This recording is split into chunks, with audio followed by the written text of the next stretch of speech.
Well, hello, good morning, everybody. Hey, we're back. We are indeed. Wealth Coffee Chats back on the socials. Great to see everyone. Good to see a few of you here. Give us a shout out in the chat. Where are you? What are you doing? How's things been? It's been great to have a break. Hopefully you had an awesome break, but it is that time of the year when most of us are back at it, aren't we? Back at work, back at school, back at whatever we're back at.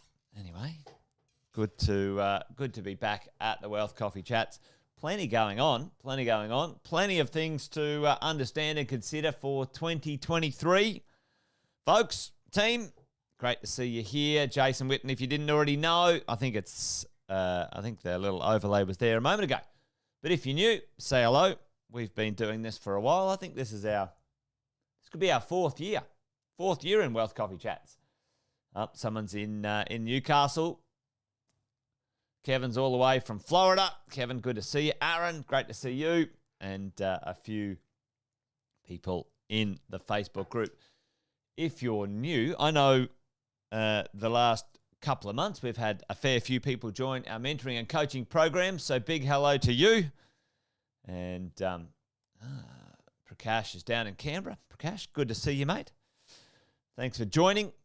Just for those who are new or might not know what this thing is all about, each morning we get together, do a little bit of 15 to 20 minute wealth coffee chat, cup of coffee, just to sort of get a handle on what's going on. You know, things change quickly. I don't know. Do things change quickly? Things seem to change quickly, but sometimes they change and they stay the same. But what we do is we get together each morning as part of our connection, our support system here at Positive, to see if we can make sense of the things that are going on. Plenty going on this year. There will be, anyway. I'm quite sure. We all need to sort of make a bit of sense of that. Hey, Trina, good to see you all the way from the Barossa. Good old Barossa. Is it hot down there? Gee, I tell you what, it's been a bit sweaty and cooking over the last few weeks, but it's been nice to have the pool and all those sorts of things. But like I said, we're back at it today. Hey, listen, what's on your mind? Put it in the chat for me. Anything that you think, hey, what about this for 2023? Because I think this is going to be quite an interesting year. What's the big thing on everyone's mind right now? What's the big thing everyone's kind of sitting there going, okay, the big uncertainty, the big unclear right now for property investors? Put it in the chat for me. What is it? What's the thing that we're all like, holy, well, you know, probably for some sitting on our hands going, I'll just sit this out. I'll wait this out. For me, I don't think we should be waiting things out when it comes to these things. But what's the big thing right now? Put it in the chat for me. One word. What's the big concern for most people? Because there's plenty going on. There will be. Yep, interest rates. There we go. It's the big one. It's the big one for this year. It's the one that will the one that will give most people the most uncertainty. When will interest rates? Yeah. Jeff, good to see you, mate. Hey, great to see you the other week up there in Brisbane. Thanks for popping along. Yep. Bitcoin. Bitcoin back in it. Deb, morning to you. All the way from Newcastle as well. The big question on everyone's lips is, when will these interest rates ease up? Well, I mean, by the end of this year, we will see. And it'll be interesting the next couple of days. We'll see what happens with the RBA. But in the meantime, that's kind of the, hey, over here, what's going on when it comes to the cost of our money. And that's certainly something we need to manage. And we don't want to be caught, in a high interest rate issue that might put us under stress or pressure. We've talked about that a few times. But what are the big things this year that are, I think on top of, or as well as interest rates, we need to be aware of and understand. So I thought I'd sort of talk about those today and maybe kick off the old Wealth Coffee Chats to make sure we're rocking and rolling. But let's jump over. Let's see if this works. My iPad. So I thought I'd hooked it all up. I thought I'd done it all, folks. But anyway, let's just see what... There we go. Get the old technicals going. I thought I'd all sorted it out before we got. But listen, few things going on. Let's have a look at what is happening right now. The big thing on everyone's mind, RBA, with the rates and the rate cycles. What's happening? Well, we've had probably the sharpest rate increases we have seen in a long, long time. However, if you have a look at the rate increases over the last, whatever it is, since 1994, what's that, 30 years? Is that 30 years? Close enough. Anyway, 30 years. Each time we've had rate increases, we've literally found a bit of a ceiling. So for many of those that I sort of listen to when it comes to the world of, economics and understanding, the rate hikes should be, at this point in time, easing. At the end of last year, they started to slow down from 0.5% to 2.5% and so on. We shall see in the next few days, next week, what the RBA does when it comes to the next cycle of rate rises.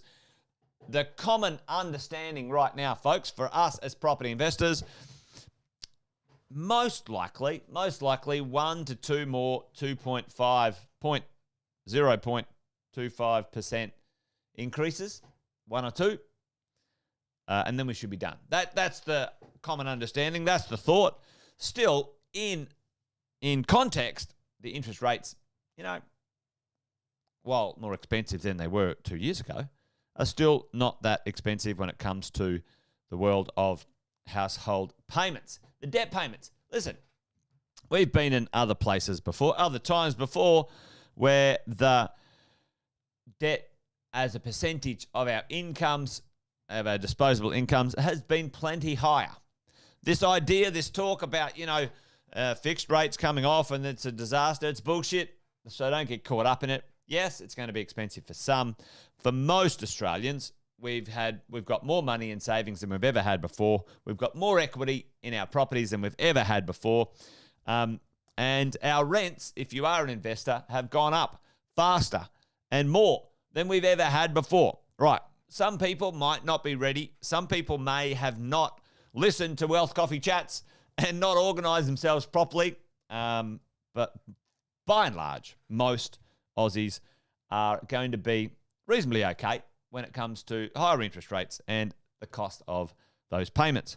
So don't stress too much about that one. Let's go to this last part.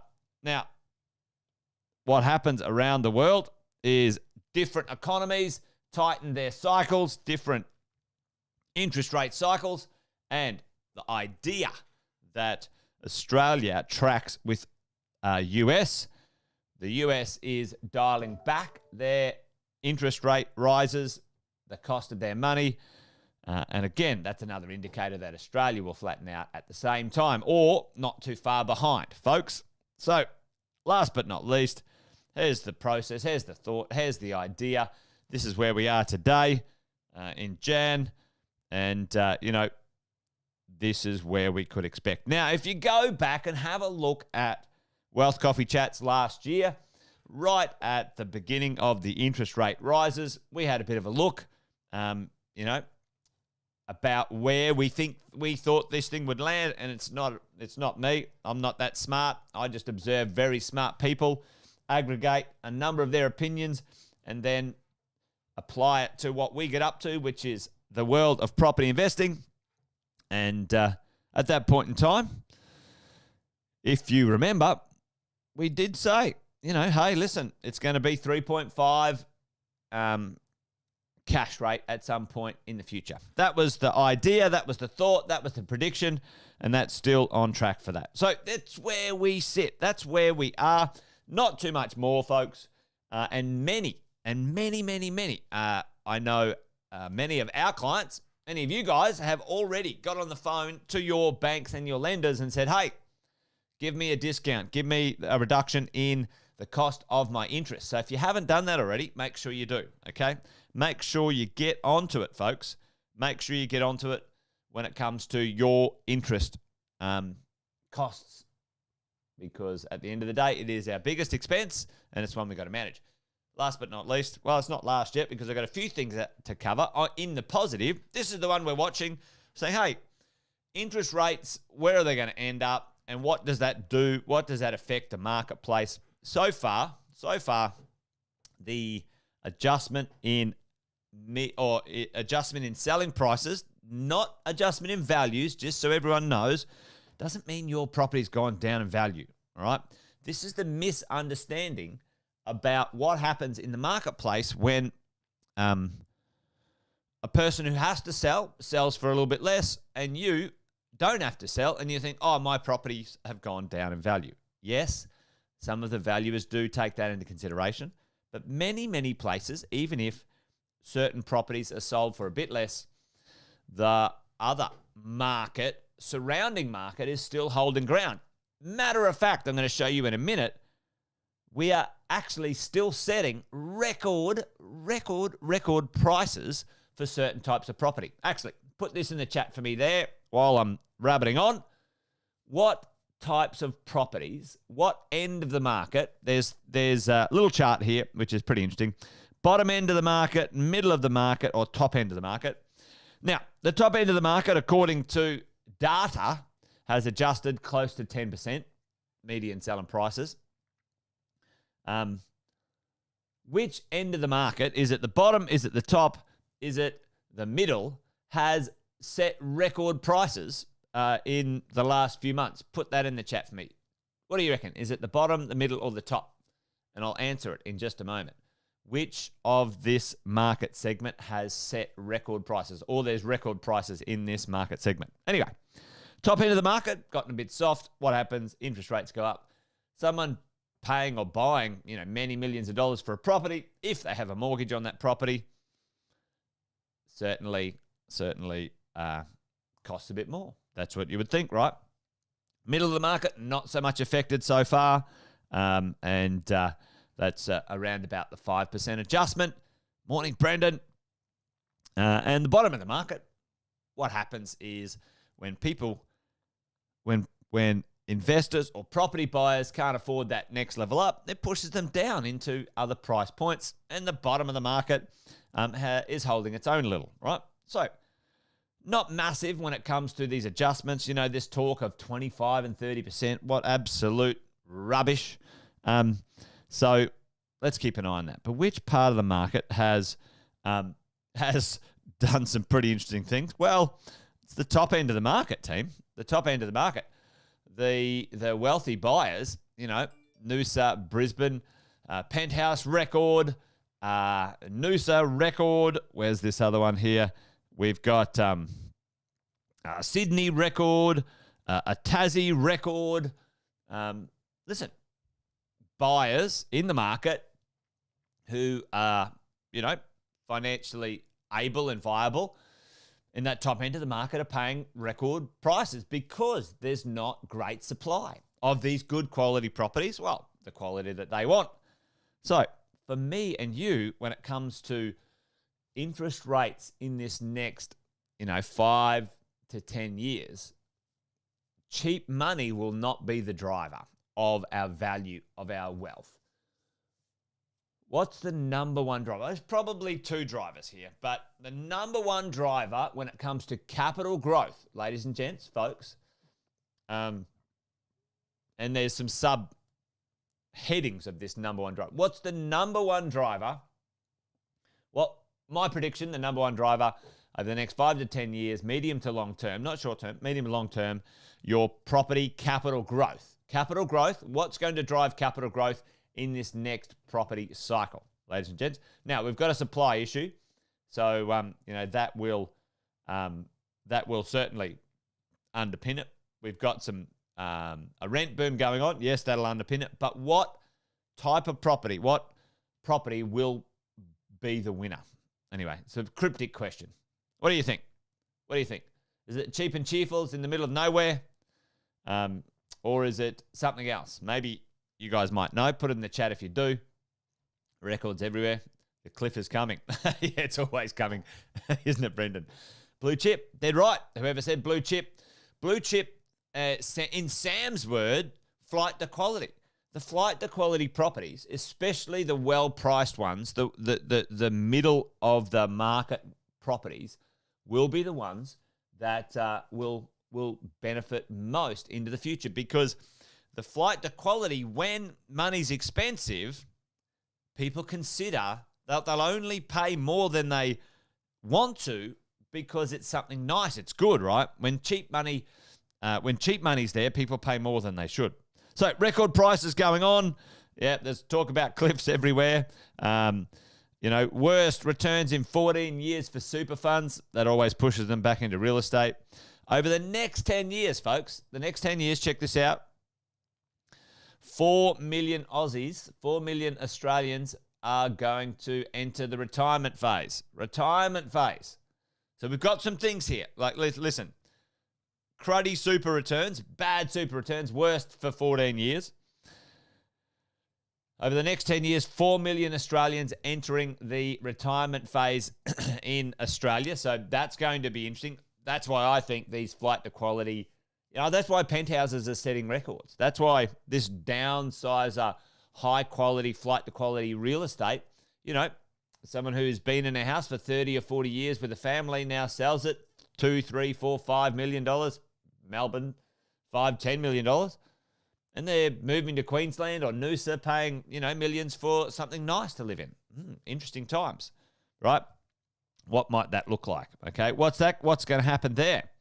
And a few other things that are in the works. Unfortunately, our financial literacy has gone backwards in the last, 5 or 6 years. I was trying to get this article as well. Like, people getting financial planning advice. 100,000 less Australians got financial planning advice in the last 3 years because of that APRA investigation as well. APRA, they're a bloody bunch of maniacs. Anyway, new laws. All apartments have to have electrical charging, right? What's that going to do to the value of old apartments that need to be retrofitted with this sort of stuff, right? Okay. And here's another two things that I think is going to be pretty interesting, right? The university boom. India now is 1/3 of all international students. I just read this article yesterday. The Chinese government said to any of their students that are still in the country that haven't returned back to, let's say, Australia, England, Canada, the United States for their uni, hey, listen, if you don't leave the country, get back to study, and you have to do it in person, face to face, doesn't count. We're not going to count it. You can't stay in China and do uni online. I don't know. Anyway, seems weird, but you know what's happening? Tens of thousands of students are going to arrive in the next month in Australia. What's going to happen to already record low rentals, folks? All right. And there's a few things there. And then one last thing. I think I had it. No, I didn't do it. Rents, ladies and gents. Rents. So much happening when it comes to the rents and our income. So there you go. What's the point of this morning's chat? the point of this morning's chat is there's going to be a lot to talk about in 2023. Certainly, the big takeaways for me will be we already know where the interest rates are going to arrive at. It's going to take some time, probably 3 to 6 months to get there.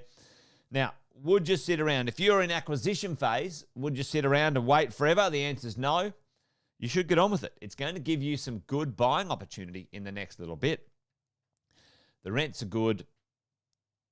Plenty of market forces going in the right direction. We have record undersupplies everywhere. Still in good shape.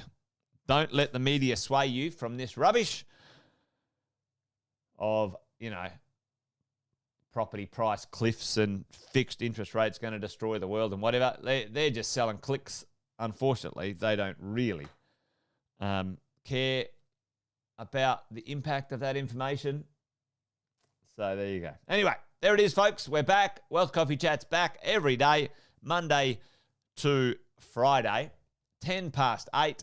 Spread the word. Let everyone know. We're going to dive into plenty of things this year. I'm actually going to get a few guests along each morning as well, each other morning. We'll spice this thing up.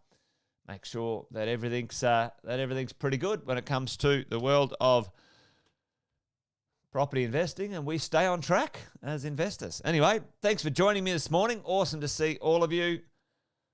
Join me again tomorrow for another Wealth Coffee Chat. Make sure you subscribe and press the more records everywhere. And we didn't even mention the record immigration, Brendan, did we?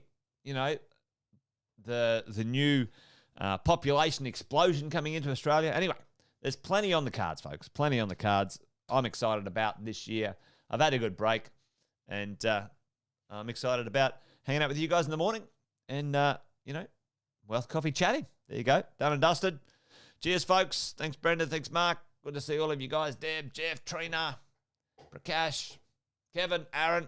If you're still there, thanks for joining. Join me tomorrow for another Wealth Coffee Chat, folks. See you later. Bye-bye.